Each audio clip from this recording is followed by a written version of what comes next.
United States of America, and to the republic for which it stands, one nation, under God, indivisible, with liberty and justice for all.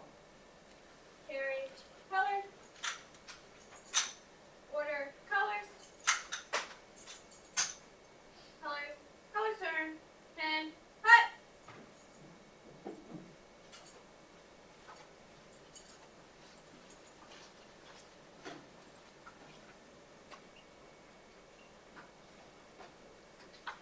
You guys are gonna hold off to the side just a second. We'll just come in and do it first. Oh. So you're fine. Just- Come on. So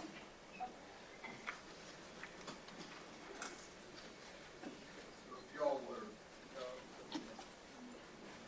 Here, you guys come hang out in the back.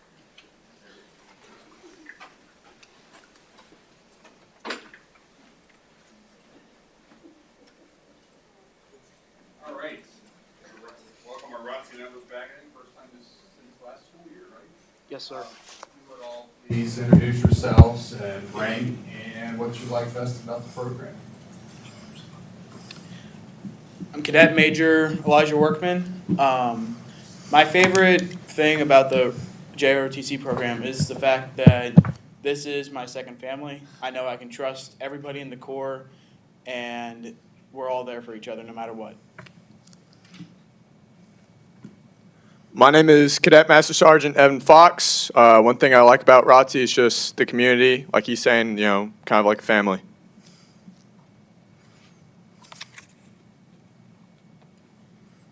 My name is Cadet Jones, Airman First Class, and I'm just glad I have a community in ROTC.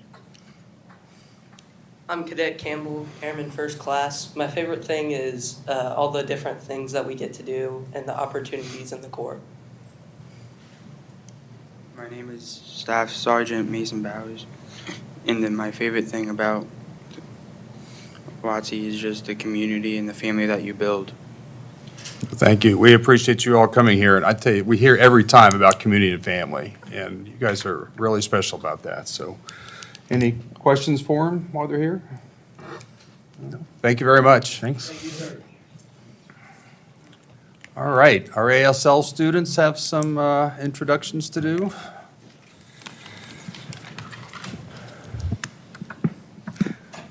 My name is Eliza Severs, and we're the Level 2 ASL students at the high school.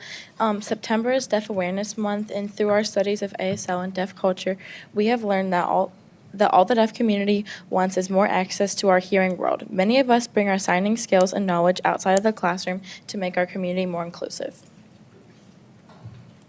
All right. My name is Colin Sands, and I work at Chipotle in South Lebanon. Recently, I ran into a customer who was deaf. I was able to help them. I was able to make what they needed. ASL is just something that you don't completely forget after high school. It has a lot of real-world applications. So how excited were they that you were able to communicate with them? That'd be pretty special. They were very excited. They were actually someone who came into our ASL classroom during my first year. So they recognized me, I recognized them. It was a very fun interaction. Great. Hello, my name is Lily Cooper. I am an ASL 2 student at Lebanon High School. This class has opened my eyes to the lack of inclusion and awareness that the world provides for those in the deaf community. It has also sparked an interest for me in learning more about the aspects of deaf culture. I am now partaking in a class for deaf cultures at Miami University, and I'm one of the 2 leaders of ASL 2 Club. This class gave me the opportunity to communicate with my good friend's grandma, who is deaf and primarily uses sign language. Not only was I able to communicate with her, but it allowed me to help my parents to communicate with her as well. I'm excited to be a part of this journey to create awareness for deaf community and hope I can inspire you too as well. Hi, my name is Abby Harm. I'm a junior at the high school, and I've taken a part in both ASL 1 and 2 classes at the high school. Our ASL program is very inclusive of the signing world and deaf culture, which is why me and Lily have together decided to further get involved by the creation of an ASL club, hosted after school every other week, where we can further continue our studies in inclusivity in the deaf world, being hearing students ourselves. We focus on bringing awareness, spreading inclusivity to the deaf community, and getting more involved overall. We hope to spread the love of signing that we have and to get more students to join us, whether they're in an ASL class or not. Thank you. That's awesome. Any questions for this group? Well done. That's great. A couple years ago, we had some people approach us requesting that we consider ASL as a foreign language that we can offer, right? That qualifies for credit for high school diploma and towards that. And so we've been able to build this program. We are now in our second year. Is it our third year?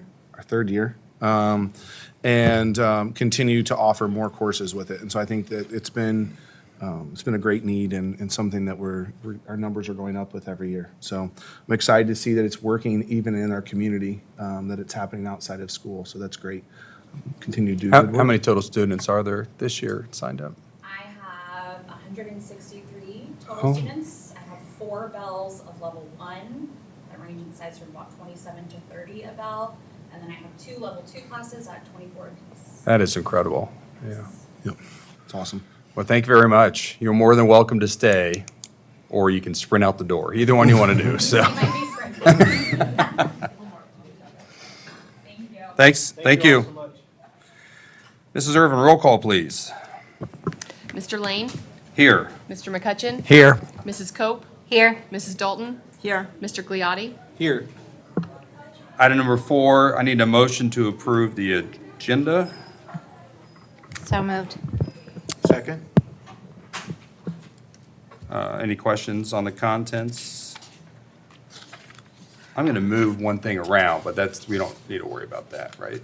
You should, go ahead. Okay, so I'm going to move item 8D next, right after we get into communications and reports. Okay.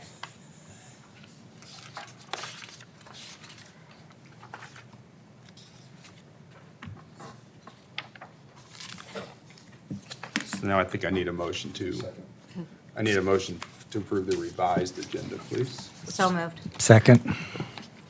He did not want you to do that, did he? Roll call, please. Mrs. Dalton?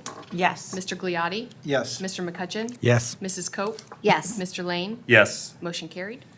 So going on to section 5, communications reports, I am going to make a motion to approve item 8D, which is to approve the Lebanon High School diploma for Jamie Lynn Oliveras.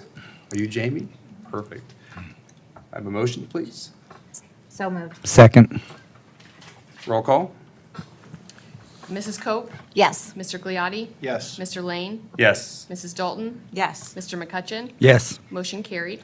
And back to 5A, we will now do the presentation of diploma to Jamie Lynn Oliveras. So will you go ahead and, you want to come around? Yeah. Would you go ahead and come forward? Mr. Lane, our board president, will give you a diploma, but I just want to congratulate you on completing the requirements. And so for anybody who's wandering, watching, there's a program that's available to residents in Ohio that they don't complete their high school diploma, that they have the ability to go back and get it at a later time. And so you're working with an outside provider to do that. You live in our district now. Welcome to you in terms of that. And so just congratulations on earning this diploma. And I'm really excited for you to be able to get this opportunity. You have a Lebanon High School diploma he'll present to you. I'm going to slide back there and get a picture for our purposes, if that's okay. And you wore a lot of maroon today, which is very nice. Worked out well. We'll come right here. You guys can stay up here. Congratulations. 20 years later, our kids. That's okay. It's great. Congratulations.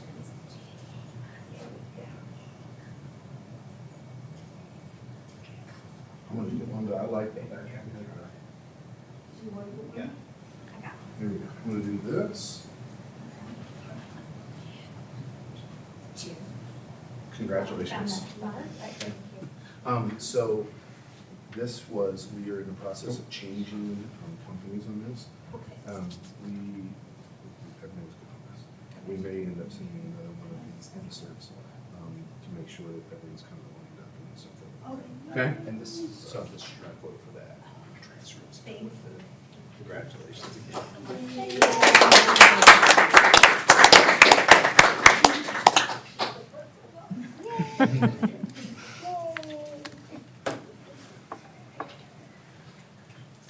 Again, you're welcome to stay as well, but if you get out now is your chance. It's not going to stay quiet much longer, so congratulations. Congratulations. Thank you. 5B is hearing of the public. We do have one tonight. As a reminder, presentation is limited to 5 minutes. Any resident of Lebanon City School District having a legitimate interest in the actions of the board may participate during the public portion of a meeting. All statements shall be directed to the presiding officer. No person may address or question board members individually. The presiding officer may interrupt, warn, terminate, or a participant's statement when the statement is too lengthy, personally directed, repetitive, abusive, obscene, or irrelevant. So, Mr. Gonzalez, if you would like to take the podium, state your name and location or address, please. Juan Gonzalez, 6 Oakwood Avenue, Lebanon, Ohio. This is the continuation, part 3 of corruption here at the Board of Education. I want to first start off with the manipulation of Isaac Seaver. I got a letter from him after the complaints of years that his findings were that his administration followed protocol with all of the incidents and reports of my daughter being bullied by a student to where they wouldn't even separate the lockers. So in his report of his findings of one of the people I've ousted out as a corrupt board member, he said his findings were that they did move the lockers. Isaac Seaver's right. They did move the lockers. After my daughter was beaten on video and given a concussion, then they moved the lockers. Congratulations on that. That's being proactive. That's the first manipulation I want to point out of Mr. Seaver here. The next one, I want to welcome a new member of the corruption gang of the Board of Education, Ms. Cope. She hasn't had anything to say in the 2 times I've been here. But then, you know, I get plenty of phone calls after the last meeting where you basically call me a liar and said that he didn't tell me I wouldn't be allowed to participate and speak my mind in the meeting. You said that you were there and that was not said. I need to remind you, these can't be personally directed. It's not, okay, stating facts. So I wondered, I was like, well, either she wasn't there, she didn't hear that, or she's a bold-faced liar. So I went ahead and did a public record search from the school, and I did get the video, and Ms. Cope was there. So I thought to myself, wow, she's that close to me, and she said she didn't hear it. And the question I have, anybody in this community, when you see her, ask her if she'll bet her seat on this board. Ask her if she will bet her seat on the board that that wasn't said by Mr. Seaver. Ask her. Ask Mr. Seaver if he didn't tell me that himself. Ask him. I want you to ask him, and I'll give it a little time. But ask them that. Let them lie to your face. You guys should be ashamed of yourself, to be honest, because here's the thing. You had a lot to say when it was a bunch of, and it's kind of funny how you rearranged the meeting, because that is the exact demographic that was here that I'm trying to protect. The exact one. The young teenage girls that get bullied and it gets swept under the rug. But it's kind of funny how you rearrange the meeting as it normally is, because normally you speak first before everything else. Real tight-lipped. No. Here's the thing. Honestly, I thought maybe I needed ASL because nobody here's had anything to say and been real tight-lipped about everything. And that's fine. The journey continues, my friends. I promise you this. Don't say anything. It's fine. But people in the community, there's people that are just as equipped as the panel that sits here in front of me right now that will care and that will protect the kids of Lebanon School District. I promise you, when it's time to vote, we need to really think. We need to look at these folks right here. People need to start asking some questions. They've never asked me one time of the people that I say are being abused by the coach and by the administration. Not one time have they ever asked me that. Let's start asking some questions here. We need to clear this board and start fresh. That's all I have to say. Thank you. Thank you. I'd like to speak if that's possible. Yes. Mr. Gonzalez, I'm a new board member here. I have a son in our schools, and the public may not know, and I'm continuing to learn here, that board meetings are very, very procedural. They're procedural. They seem sterile. There's a process that we go through. But I have to assure you, with all of my being, that everything that you have said has been taken seriously, respectfully, and I'm a father. You're talking, you're talking to moms and dads here. We are here because we care. And your natural instinct, excuse me, if we're gonna talk about this, if we're a community, then your natural instinct should be a little more investigative than to say, hey, as one of the people that I've described as a corrupt individual and that is protecting and sweeping and part of this gang, he's the leader of the investigation into all of this? That is absurd, and you know that. You're a smart guy. You know this, sir. I understand your thoughts and feelings, but I can tell you as a non-biased person sitting in this room, new to evaluate, that this is a group of professionals that are do the right thing kind of people. And an investigation has taken place to state that this board is corrupt or Isaac Severs is corrupt. Yes. I've been on this planet 55 years. I've not met a more professional, education executive than Isaac Severs. And I can assure you that this board takes you seriously. And, Those are all great things, and those are all criteria that we do want as somebody to lead our school district. But here's the thing, he doesn't have the most essential and bare things that it takes to care about the people. You can be educated, you can be well-dressed, you can be well-versed, you can be all of those things. But that doesn't necessarily mean that you truly care. Maybe that means that you're going to go with the flow and you're going to follow the whole politics of the game, and you're not going to disrupt what you have going on in your life and everything. And that's fine, but and he's great maybe in all of those things.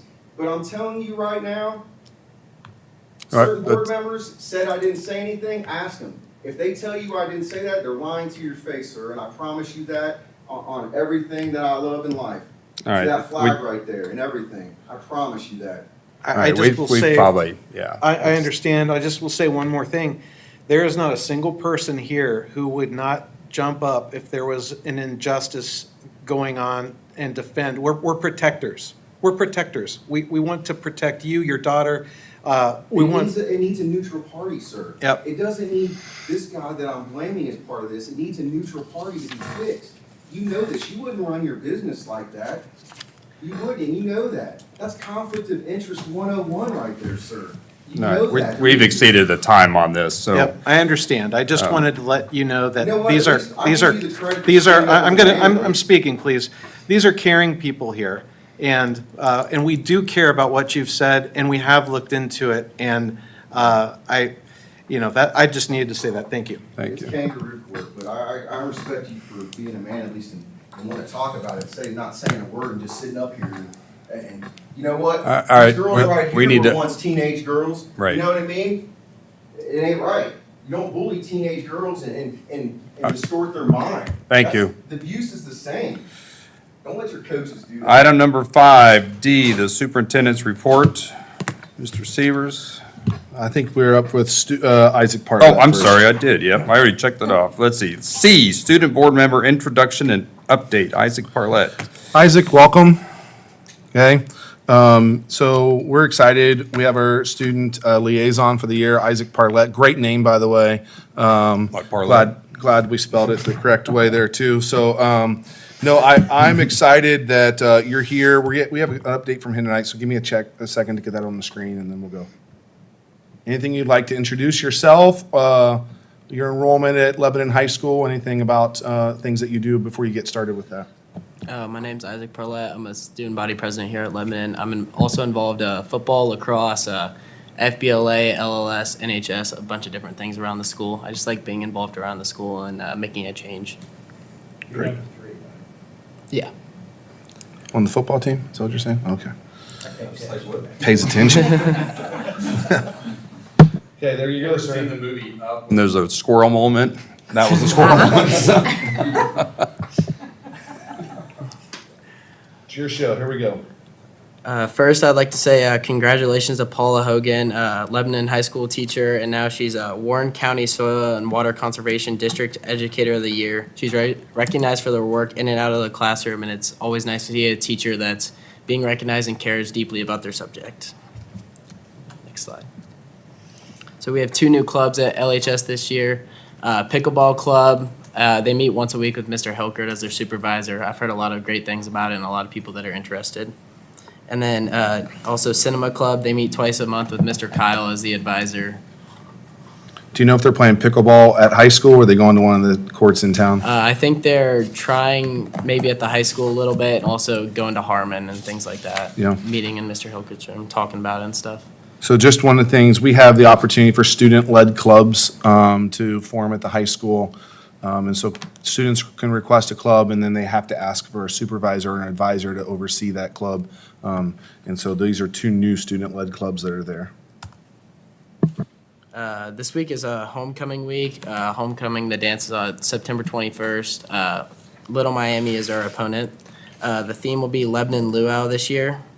And then flow building, we got started last Wednesday at the fairgrounds, and we're very grateful that they allowed us to build there with the freshmen and seniors together as one float, and then the juniors and sophomores together as another float. And more about homecoming. The parade's a little different this year. There's no youth football teams besides 6th grade to maybe help speed it up a little bit.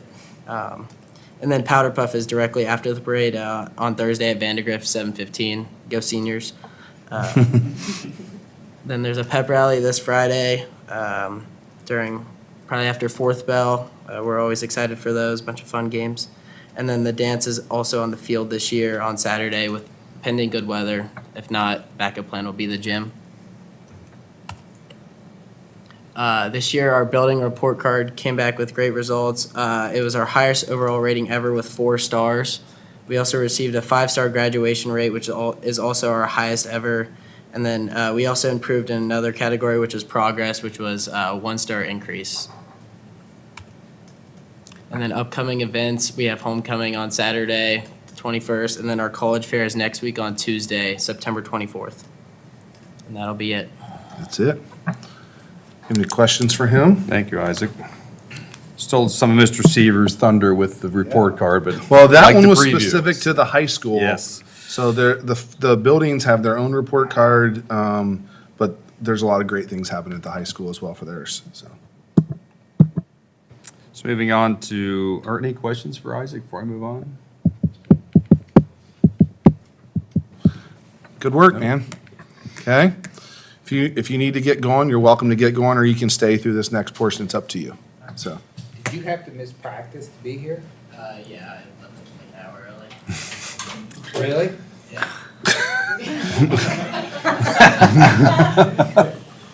It'll be okay, Mr. McCutcheon. It's okay, Mr. There's just McCutcheon. some things I can't. It's just not the same as it was when you were here, sir. No, it is not. Well, we appreciate Coach Phaler letting you do that. This time. Item D, Superintendent's Report. Mr. Sievers. Let me, I want to do this in different order than what's written down, but we'll cover the same 2 topics just because of how my slideshow was built.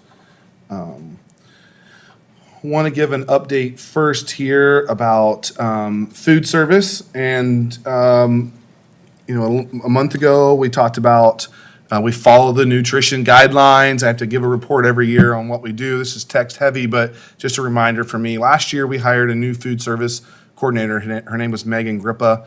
Megan is a dietitian. She came from Milford. She had a lot of really good experiences.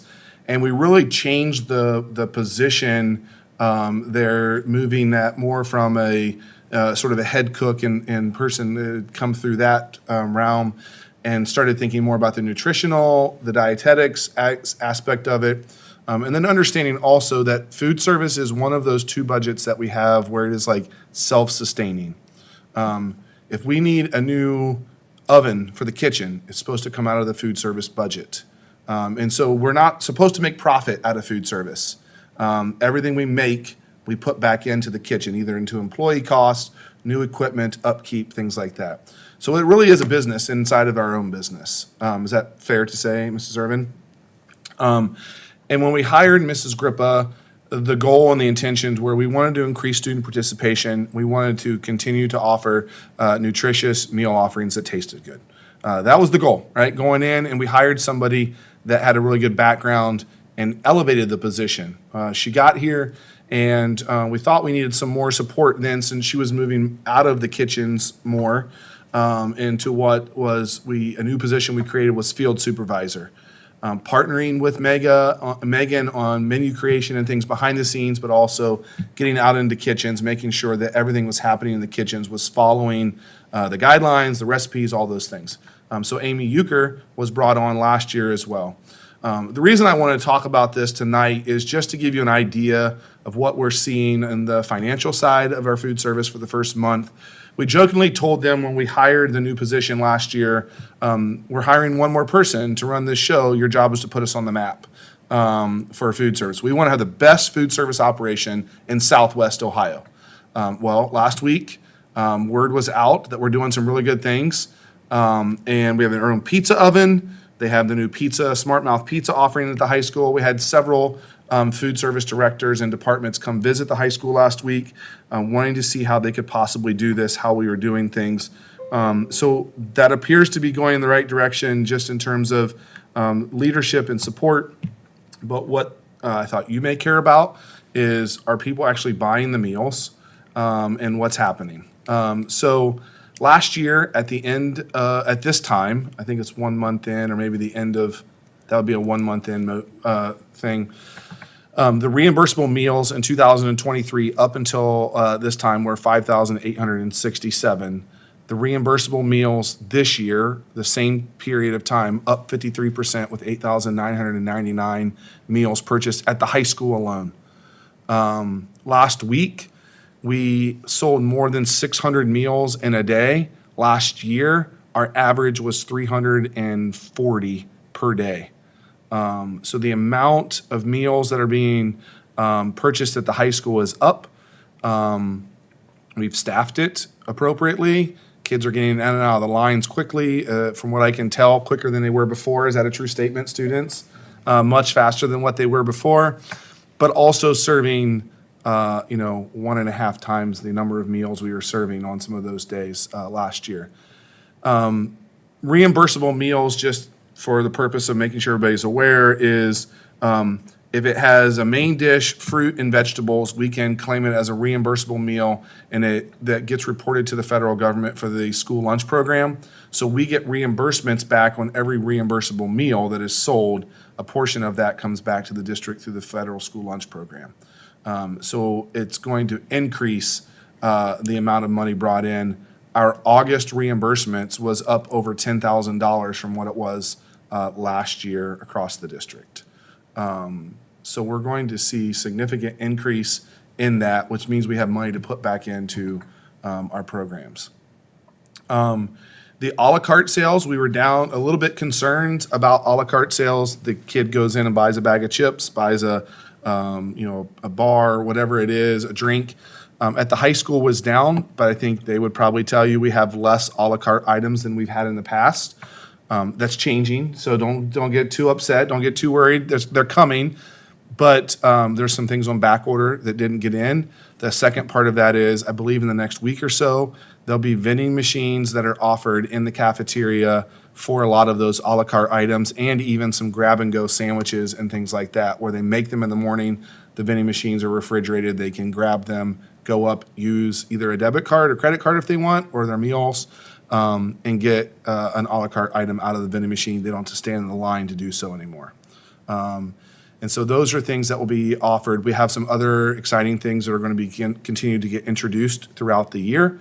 Has the salad bar opened up at the high school yet? There's a salad bar as a separate thing that's supposedly coming. So judging by that response, it probably hasn't opened up yet either. Salad bar coming at the high school. They're looking at possibly getting, once they get some things going with that, offering smoothies and other options as well for made-to-order items for breakfast, I think, as well. Even though the high school a la carte items are down slightly for the year, district-wide, we are doing well in terms of those a la carte item purchases because Berry and the junior high are up. So I wanted to give you a little bit of, we made some investments and some changes on the food service direction administration side of things. It's having an impact in what we're seeing in our cafeterias across the board, and things are really improving there. So I'm excited to continue to see that. Any questions about food service? No questions. I'm just logging in to see if the account has any money left. My guess is your child's purchasing more food than we've had That's to my add. guess. We've had to add money to our accounts already, so. Very Okay. disappointed there wasn't any pizza tasting test. Well, there were, but we didn't invite everybody to the pizza taste test. I did get invited. You did? Yes. But, Absolutely. oh my goodness. Yes, I did. We'll have to talk about the invite list. Okay, so the next thing I wanted to talk about, and this is some great news, I'm trying to be in the good news category tonight at the board meeting. This is straight out of the system on the back end. It's not the pretty one that gets out on the website and all of those things, but our report card was released last week, and we were up from last year's report card to this year, 4.5 out of 5 stars. A couple of things to point out here, the graduation rate being 5 stars last year was 4. We also talked about this last year. We missed 5 stars by 1 student. So we're glad to get that back. The other thing that was different this year was the progress component. Progress last year was a 2. This year is a 4. And so that's a big difference for us. I'm going to just work through this a little bit and not... I am not going to pretend to teach you how to do math tonight, but how did we get to this point? There's the calculations. That's all you need to know. And you also see down there at the bottom, like, I want to point this out. It says we're 3.714 out, and then down at the bottom, 4 stars starts at 3.625, 4.5 stars. So we're going to celebrate the success of 4.5 stars. I'm also here to say from the very beginning, there's still work to do, right? There's still work to do so we stay at that level or increase.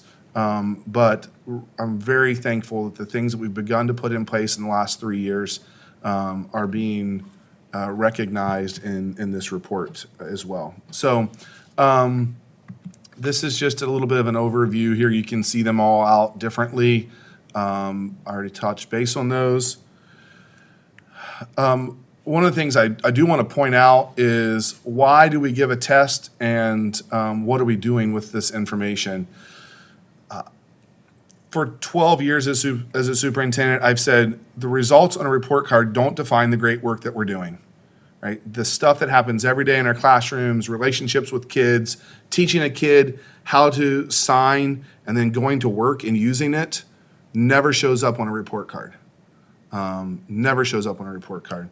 But that's the good work that we do every day in meeting needs of kids. And so this is a scoreboard, right? This is a scorecard.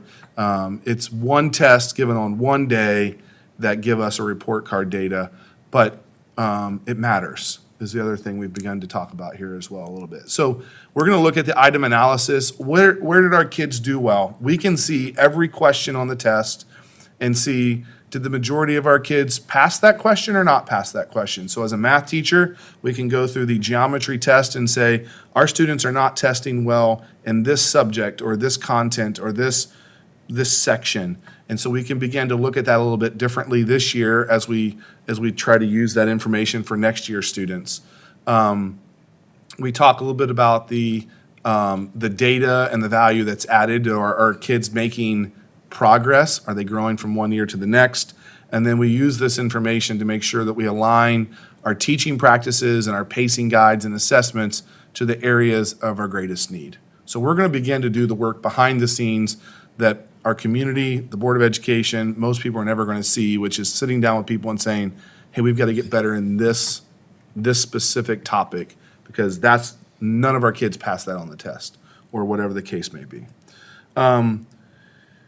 Not going to go through all these things at great detail, but achievement, which is 4 stars, performance index, not only do they pass the test, but how well are they passing the test? So out of 109.150 down there, that next last point, that's the max. We achieved a 90.985. So we were 83% of the maximum. If you look a little bit here, this is probably the better thing to look at. If a kid passed the test, they're going to be green, yellow, or the that darker blue down there at the bottom, it looks like, on the advanced plus, proficient.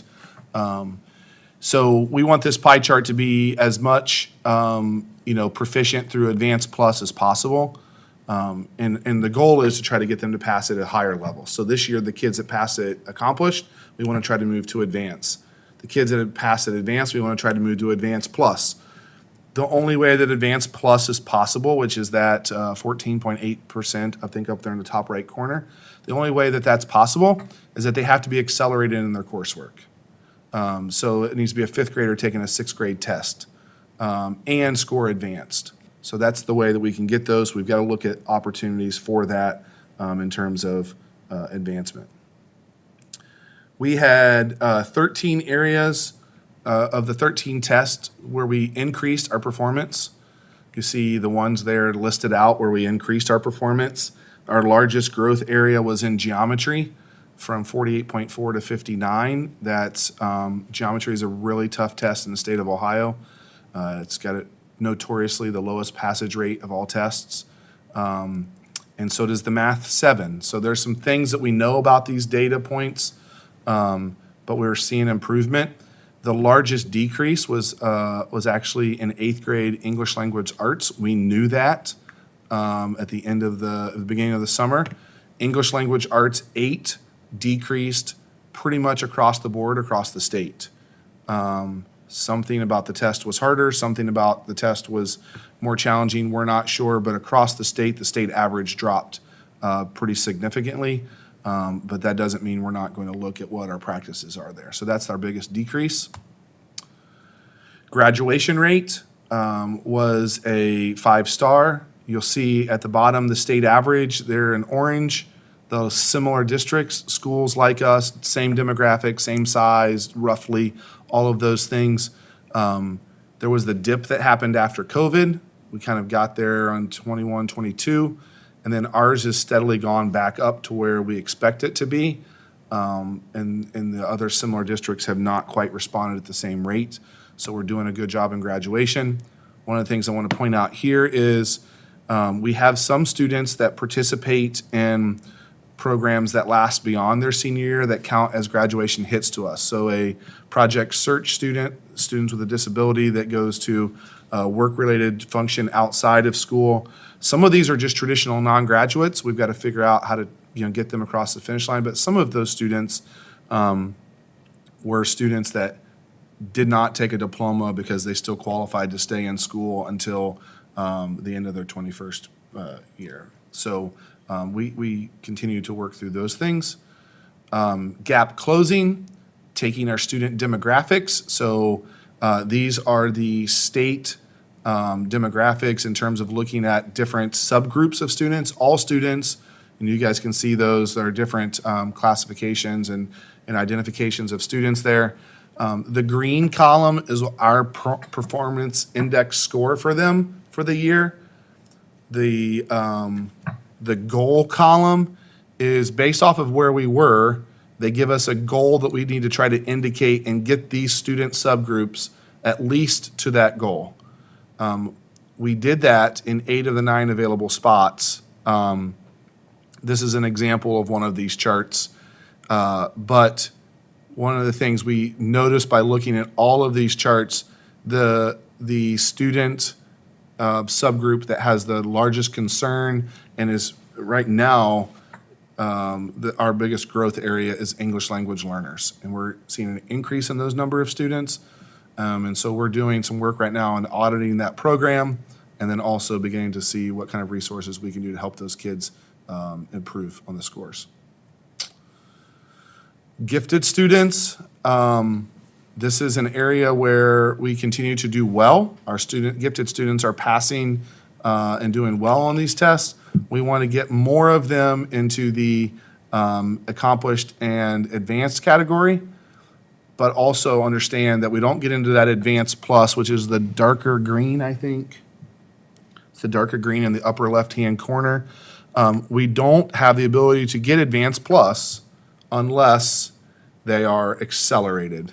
So an 8th grade student who goes to the high school to take mathematics, right? A 5th grade student who's taking 6th grade math, those sort of things. They have to be accelerated and score at advanced. So we need to look at some of those opportunities and see if those are things that we can do with our gifted students.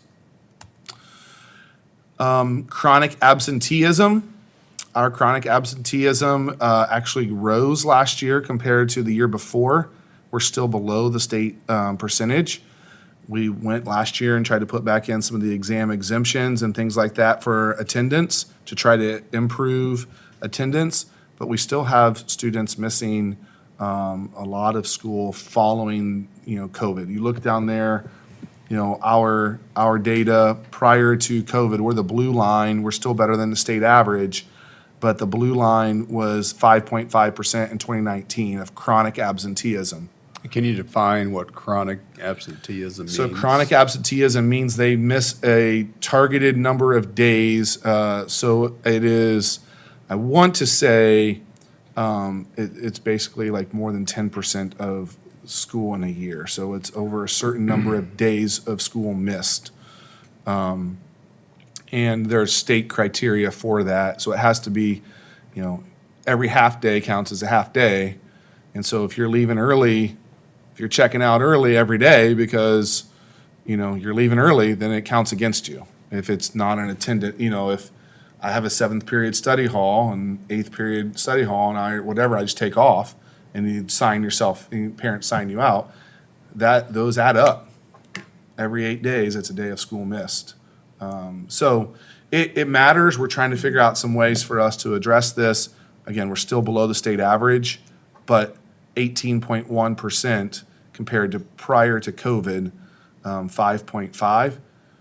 The reality is, I think our country, the world kind of looked at school attendance and said, we learned things online for a year, right? It wasn't as important to them to come every day. We've got to figure out how to change that mentality. So,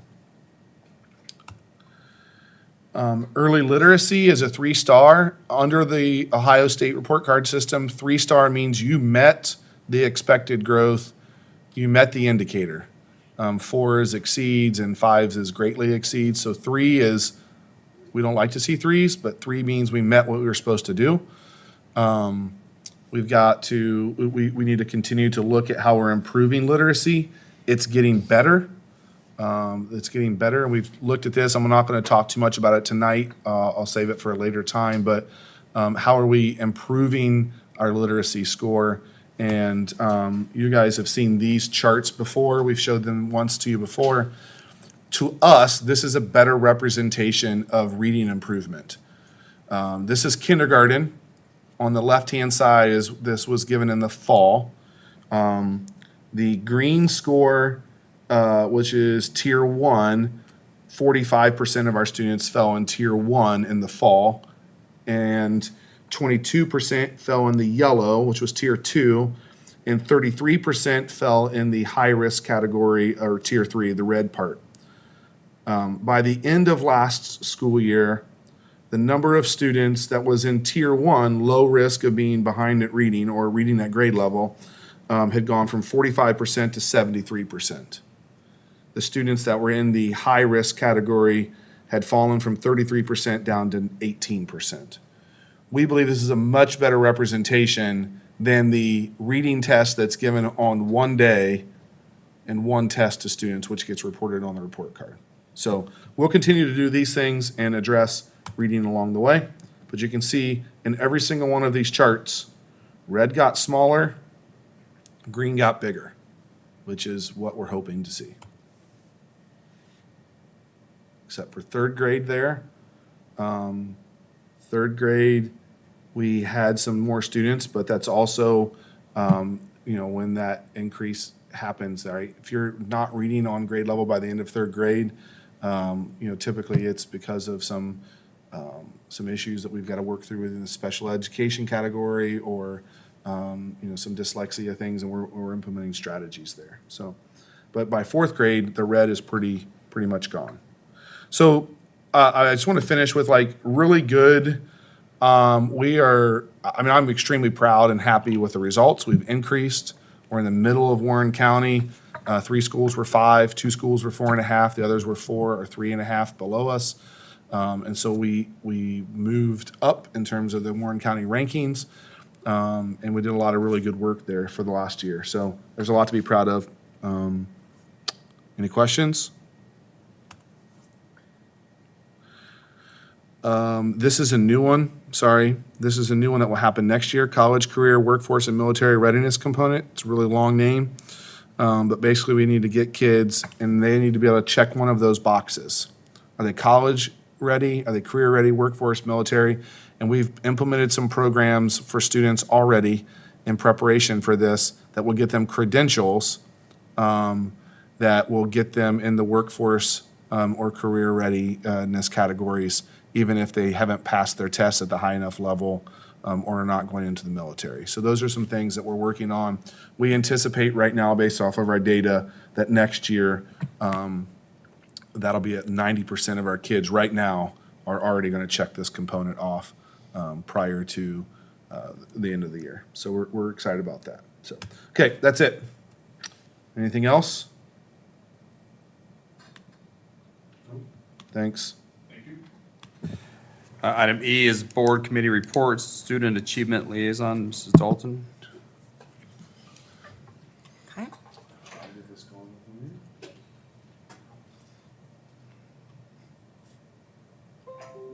Okay. All right. Well, thanks for sharing those reports, because I think that is very exciting with a lot of the initiatives that you've enacted over the past 3 years is resulting in very good outcomes. So I think that was one of the goals, and we're on our way. We're getting there. I appreciate it. Yes. So it's been a lot of hard work, and your whole team has been working to try to put, different things in place at different levels and schools to help these students achieve higher results. So I can't say enough. It's great. Thanks. So, moving on to student achievement, just some notable events that are occurring. PBIS, it stands for Positive Behavior Initiative Support, and it's just really going along with our mission statement at all the schools. So we're working on positive reinforcement to encourage those students to do better and look for the things that they're doing right. And along with that, we hopefully, and we are seeing less issues. So the teachers and staff are super involved from the minute the students come into the school till they leave, just to be present and looking at them eye in eye, saying hello. I mean, those little things matter to make students feel a part of the school, and we're seeing results from that. At Lebanon Junior High School, they are casting. The casting is complete for the play Frozen, which should be good. And then on September the 17th, it's Constitution Day, and I think the state budget has put money into all the schools to have a civics lesson on the Constitution and all the things that go along with it. So that's taking place within the state of Ohio and in all of our schools. So one of the things, you asked a question about this, one of the things that we try to do, it's required that we have some information about this. The second thing is, we really want to encourage, there's, voter registration and things that happen. So students that are eligible to vote, those deadlines are coming or are already passed. And so we work to make sure 18-year-olds can get registered to vote at the high school if they aren't. But also just reminding our people, our families, and sending them information out. So I think that you'd asked a question about the letter that was sent out from one of our buildings. this is something that we do annually, but it's also just a great reminder of civic participation and involvement in those activities. So. All right. The Save Fred was a small exercise that they did at Donovan Elementary, but it really was to break the ice for all these students coming into the school at the beginning of the school year. They had to do a project where they had like a little gummy bear, and they could only use toothpicks to free Fred from his, or put a life jacket on him or something to that extent. So it involved teamwork, problem solving, fine motor skills, and all the students just in their groups got to know each other and learn how to solve some problems. So that was going on at Donovan. It's a cute photo. The Legacy Project, Phase 1 complete, and that is super exciting because I know that this has been a 3-year project also, but the bleachers are all done, and that was Phase 1. New lighting, so they're safe and they're fun. And it's a great looking group of board members there on the right-hand side. Yes, so it was opening game, and we won. It was a really exciting game, and lots of good plays, and pretty close, and we came out on top. So that was a fun night for all. Okay, and just going along with our cell phone policy, it's, I think, off to a good start this year, but this was a letter, and I'm not going to read the whole letter. I just want to put out some points here. We had Dr. Coleman come into the school to speak to a couple classes, I think 4 or 5 classes, and they were for freshmen and sophomores. And he said that the student interaction, their ability to listen, and just be involved in the conversation and show interest and get something out of his discussion, he said it was dramatic compared to what he had seen previous years. So I think hopefully that will happen in classes too. So that's someone from outside the school. I did that Friday. What did you think? I think he was 2 weeks ago. I think Okay. I was last Friday, and he is exactly right on this. Okay. You could just see they were paying attention much more. That's good. I mean, I did some mock interviewing for the career experience class, and there were about 20 kids that came through on 5-minute interviews. And I kind of just threw in there to get some personal experience of what they thought about it. And actually the students, they had to say that they liked it, actually. It was kind of a really bit of a relief. They just feel like they're more involved with classes. And so, maybe a hard habit to break, but once it's done, it could be a good thing. My kids get plenty of phone time when they come home in the afternoon. I don't think it's slowed them down much, but it's been good. The feedback so far in the buildings from staff members has been good, and our discipline list is not as long as I think they thought it was going to be to begin with. So Good. Oops. All right, just a little shout out to the teachers here. This is from the students at Lebanon High School. Your passion and commitment to make a huge difference in our lives. We are grateful for everything you do. Thank you. And that's from the students to the teachers. So you are appreciated. Okay. I wanted to make a special note here that there is a forum on youth mental health in the digital era that's September 24th coming up at the junior high school at 5:30. So I think that that's for parents to learn more, and I think it could be a very interesting lecture series. So we have a doctor coming from Cincinnati Children's Hospital that's an expert in this area, and 1 in 5 will be there. The group that's listed here, Mind Peace, which is a partner that we have in the mental health arena, Cincinnati Children's Hospital, and several other groups will have just informational tables for parents as well, some resources, maybe some giveaways and things for them to walk away with. So there's information about this on our website, right on the front homepage. Click on it. There's a little tiny URL at the bottom for parents to sign up. We just want to get an idea ahead of time. So far, we've had a decent number of registrations, and so we're in a push here for the next week to try to get that number up. But we think it's a good first step for us to have the conversations with families. If there's any community members that aren't parents that would like to be a part of this, they're welcome to come as well. So.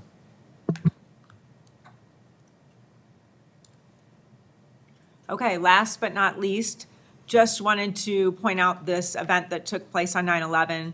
It was the Remembrance, and there were fourth graders from Mrs. Bentley's class sang a great song, and we're a part of it and got to hear all of the speeches, which were very touching and moving.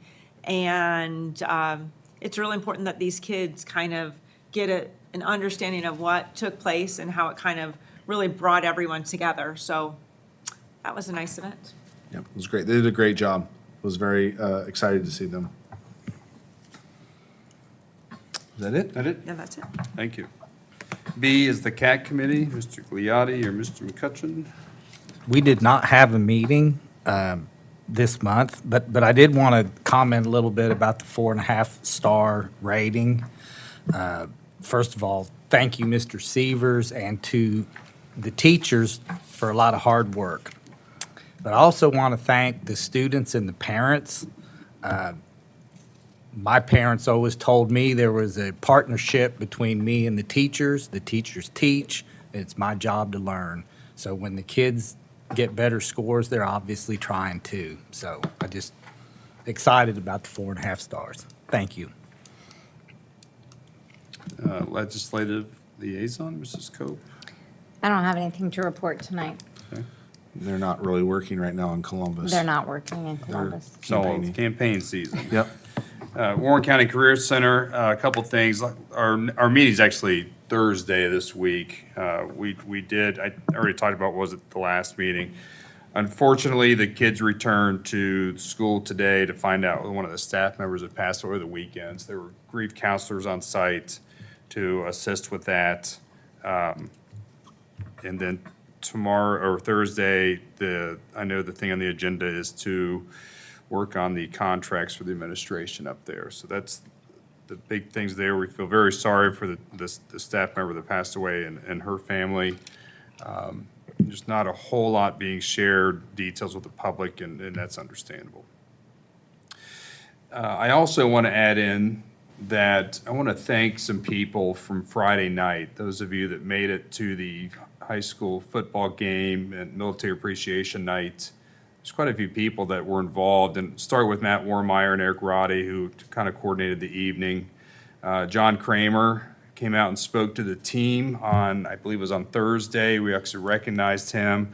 First class petty officer, John Kramer. We recognized him at the game. Taylor Campbell, singer from the 8th grade, did a great job opening up the night for us.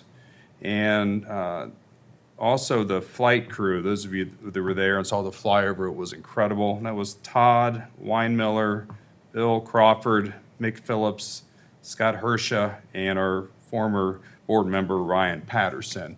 An incredible experience to have them go overhead. Also recognize all the military in attendance. It was nice to see the stands give them a nice ovation when they were recognized by the different branches of the service they were in. And all of you that couldn't make it either, we appreciate what you did. So moving on, item number 6. I need one thing, Karen. I want to add something to the agenda going forward, and it's kind of because Roy just did it and I just did it. I think it would be nice to add a bullet at the end, right before the adjournment, just board member comments. So if anybody would like to say something not related to the agenda, they'd have the opportunity to do that. What's that? Yeah, everybody but Mr. Gliotti is welcome to do that. He's talked out. Item number 6, approval of the minutes. I need a motion to approve and sign the minutes from August 19th, 2024. So moved. Second. Roll call, please.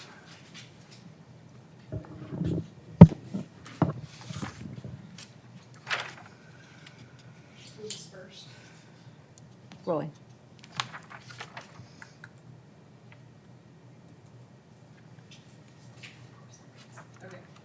Mr. Lane, Yes. Mrs. Cope, Yes. Mrs. Dalton, Yes. Mr. McCutcheon, Yes. Mr. Gliotti, Yes. motion carried. Item number 7, financial items. I need a motion to approve items A through H. So moved. Second. Mrs. Zerfel.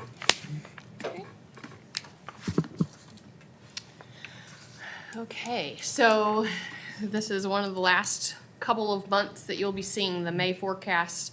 The further in the year we go, the worse this gets because we start to know the things that are going to happen this year. So I just preface that because we will be dropping in the November forecast update. We will drop the 2023 actual because we have 2024 actual.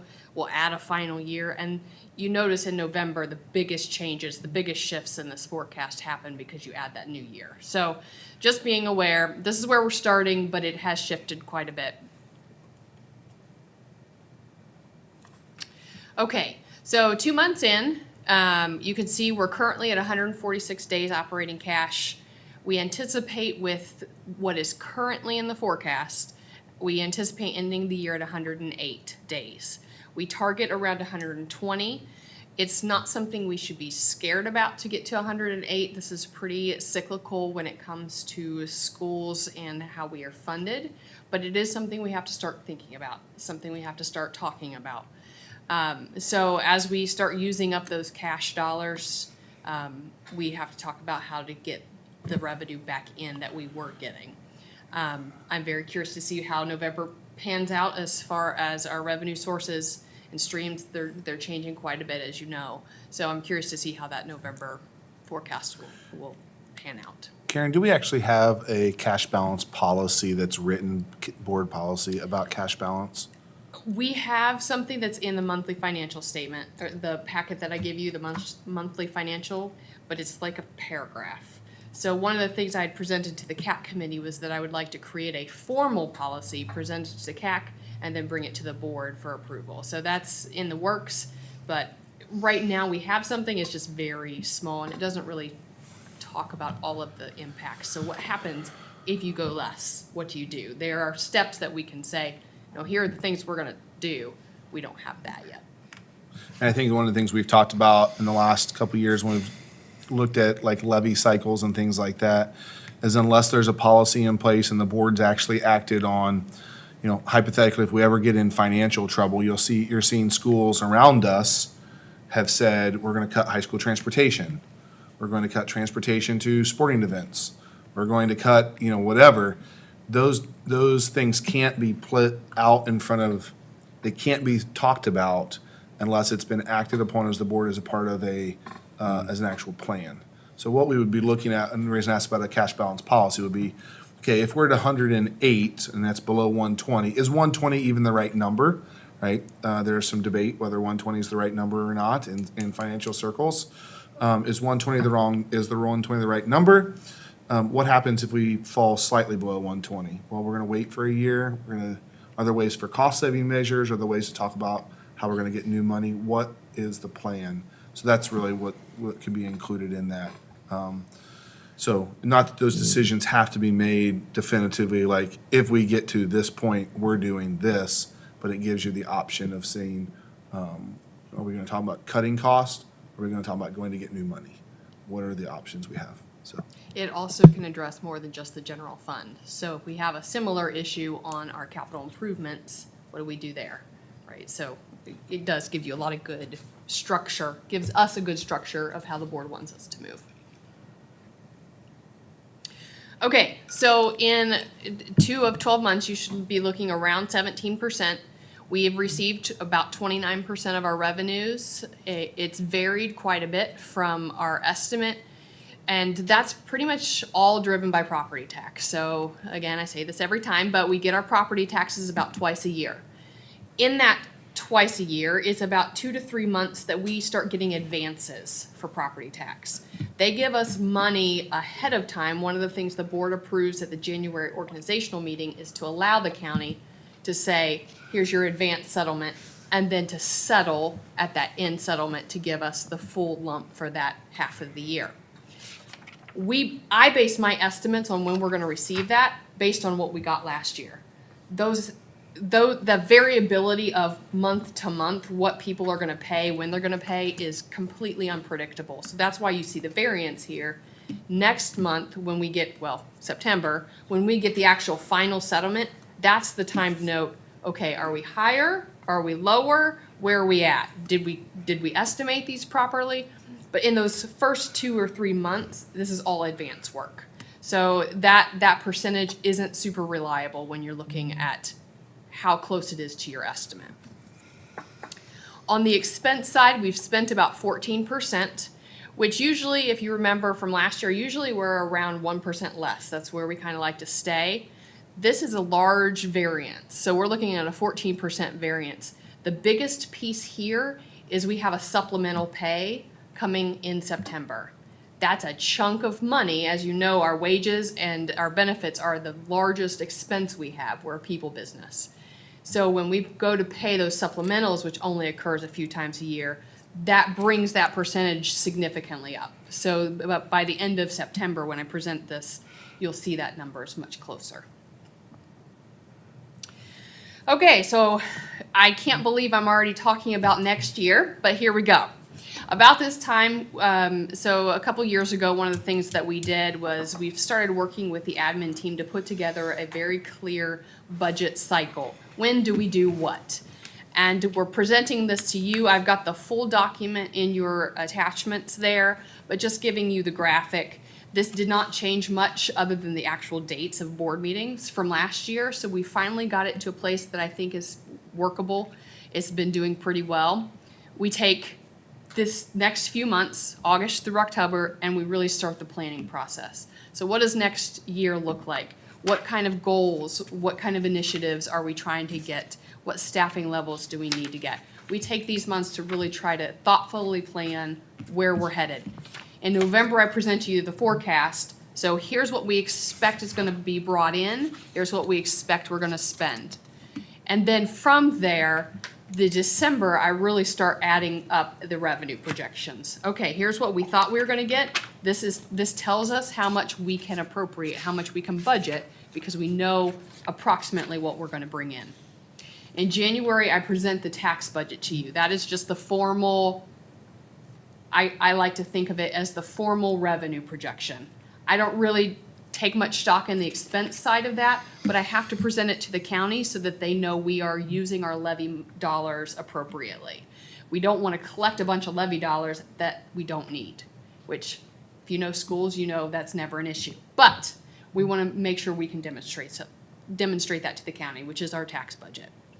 Come February through March, then we really start putting together the budget numbers. So this is when we start meeting with all of our teams, our admins.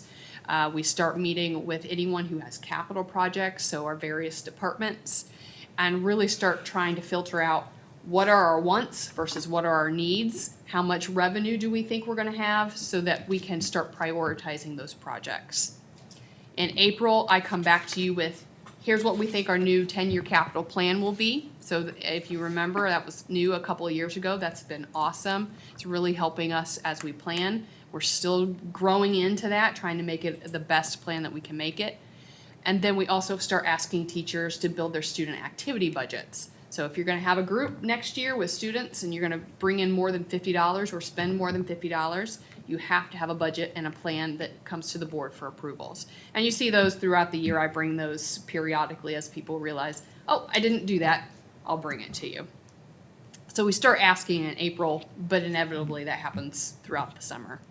And then May, I update the 5-year forecast again with our as close to actuals as we can. And then you approve the actual annual budget then as well for the new year. So hopefully all will go well again this year, and we'll follow pretty much a very similar timeline. So just wanted to give you a highlight. Last year, I had presented you a slide that's very similar. So each year we try to give the board a staffing proposal. And the last few years, we've had different positions that we've added. We've had different positions that we've had a retiree that we didn't fill, or we've made some changes. And so this really, it's a cool number, and I thought the board would be interested. So originally, when we gave you a staffing proposal last year, we said the cost of all these staffing changes is gonna be about $602,000. When we actually figured in all retirements, all resignations and rehires at different costs, we were able to add in positions that we didn't originally propose to you, that were in the forecast but were in future years. So we added about 3 of those back into this current year, and we still came in, the actual staffing cost was $415,000 instead of $602,000. That's huge. That's really cool.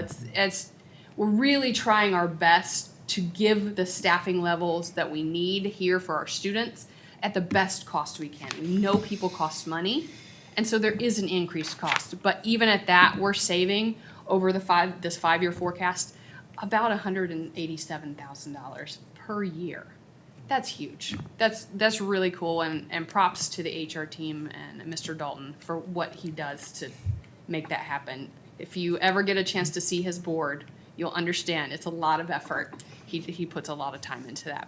So it's really cool, a highlight that I wanted to bring for the board. Any questions? Thank you, Mrs. Irvin. Let's read through the rest. C is amended appropriations. D, amended certificate of estimate resources. E is a fund transfer, pretty standard, correct? Yep, the same one we always do anytime we get Title IIA money. We move it over to Title I so we can use it for those purposes. Okay, F is an extensive list of donations this month. Those are each and every one very appreciated. G is I think it was there 2 then and now statements in there. And H, activity, purpose, and budget statements. You want to add anything on those? Are we good? Yeah, we're good. Any questions? Roll call, please. Mr. Gliotti? Yes. Mr. Lane? Yes. Mr. McCutcheon? Yes. Mrs. Dalton? Yes. Mrs. Cope? Yes. Motion carried. Item number 8, other educational. Motion to, I'm going to use the same lettering. So motion to approve items A through C and E. So moved. Second. Okay, A is an overnight out-of-state trip, a couple of those, one for the varsity girls lacrosse team, and the second one is for the high school Bridges retreat. B is to approve the surrogate parents for Lebanon City Schools. C, the non-resident student of parent employees to attend Lebanon City Schools. We approve this one every year. And this is the one where the teachers who live out of the district can bring their students. Yeah, so according to our contracts and state law, if a staff member is a full-time employee of the district, and they live outside of our school district, they can bring their children to Lebanon City Schools with them as an employer. We do not allow open enrollment for anybody else, but we do for staff members' children to follow them. It's an allowable thing. We then work with the school district in terms of the inter-district open enrollment process. How many students do we have doing that, you know? I don't have the Don't list in just front have of me. these That was- answers floating around. Sorry, That's I right. don't know exactly. The other thing, just to point out on here, B, surrogate parents, that's for the purposes of students typically that are involved in the foster care system or in specifically more geared towards students with disability in the IEP process if they need somebody available to advocate for them as a surrogate parent in that process. And these are on our approved list as surrogates in the state of Ohio and are willing to provide that service for us. So we're not trying to do anything to take away parental rights or any of those things. It has to do specifically with students that need somebody that understands the system to advocate for them because of their situation in the IEP process. And I think that's it. Okay. Any other questions? Roll call, please. Mr. McCutcheon? Yes. Mrs. Cope? Yes. Mr. Lane? Yes. Mr. Gliotti? Yes. Mrs. Dalton? Yes. Motion carried. Item number 9 is public records requests. Item number 10, personnel. I need a motion to approve items A through Q. So moved. Second. And I will read through these. Stop me if you have any questions. A is a list of retirements. I've been around long enough, I'm recognizing more of these names on this. Yes, and so one of the things, it's, you'll see some names on here of teachers. If they tell us prior to December, they don't have to go through the evaluation process in their final year. So we're able to get them out of the evaluation cycle for the year. So we got some of these names early, and it helps us be able to plan, like what Karen talked about before in terms of their replacements and the costs associated with that, but also we don't have to go through the process of evaluating them. Gives Mr. Dalton a heads up to get some positions hired. Yeah, and then there are some, there are some Yes, there long-term, are. huge thanks to these people. They're still doing a great job for us in the classrooms, and we're gonna miss them, but also, it's time for them in their lives. And one of them said, I want to live the life that I have left. I want to be healthy enough to live the life that I want to live. I could still do this for a long time, but there's things I want to do, and I want to be healthy enough to do them. So I thought that was pretty good way of walking out the door. So B is a list of resignations. C is employment. These are classified employees, correct? yes, So D is a list of substitute employment. E is a change of status, a list of change of status. F, leave of absence and unpaid days. G is supplementals, getting into the winter season for both the high school and junior high. H is employment, a board resolution for employment of non-licensed coaches. I, a supplemental volunteer coaches. J, a list of volunteers. K, tutors. L is the Ohio Resident Educator Mentor Mentees. M, Ohio Resident Educator Program Coordinators. N, Curriculum Leads. O is Long-Term Certified Subs, one of those. And Mr. McCutcheon reached out to me today. I think it might be good to explain why this one's so different than the normal subs. long-term certified, this specific position. Yes, yeah. So Mrs. Goodlevy was previously hired as a substitute teacher that was just doing their substitute, a building sub. And they float from classroom to classroom across the board. We had a staff member who is out on a leave of absence right now. And we were very fortunate that Mrs. Goodlevy had just moved here prior to the school year starting, wanted to sub with us, and she has a music license and experience in vocal music, specifically even at the middle grades, 5th and 6th grade choir. And so as we were looking to have somebody in place to meet the needs while this leave of absence was happening, Mr. Dalton said, I think I have somebody who's a substitute for us that we like so far, and let's see if she's willing to do it. So she will be creating lesson plans for all of the students coming into her general music class at the Berry Intermediate. She'll be leading the 6th grade choir down there, concert that happens in the fall, all of those things. So we placed her. They're going to pay her the rate at what it would be for the bachelor step 0 because she's functioning as a teacher for first semester. The other thing that we did as a decision here was, even if that staff member returns during the first semester, we wanted to limit the number of transitions we have for kids back and forth as possible. So we're looking to keep these positions stable for the first semester, and if that staff member is able to come back, then we would make those transitions happen at the beginning of second semester. And so these are for first. You'll notice that's only for the first semester timeline there until December. That gives us the ability to make sure we're not in the middle of the concert cycle taking her out and putting somebody else back or things like that. Yeah, I think there's a good explanation as to why the daily rate's higher, because there is much more responsibility in this position. Correct. And I apologize to those who are listening at home. Apparently I turned my microphone off instead of on, so. They're not complaining. The sound quality guy in the back there is saying, you didn't turn your mic on. Hopefully it picked up someplace in the room. P is a list of stipends, and Q is approval of day aid routes assigned to bus drivers. That's a lot. Any questions? Any other questions, comments? Roll call, please. Mrs. Dalton? Yes. Mrs. Cope? Yes. Mr. McCutcheon? Yes. Mr. Lane? Yes. Mr. Gliotti? Yes. Motion carried. Item number 11, I need a motion to adjourn. So moved. Second. Roll call, please. Mrs. Cope? Yes. Mr. Gliotti? Yes. Mr. Lane? Yes. Mrs. Dalton? Yes. Mr. McCutcheon? Yes. Motion carried. Thank you. Bye. Are we off?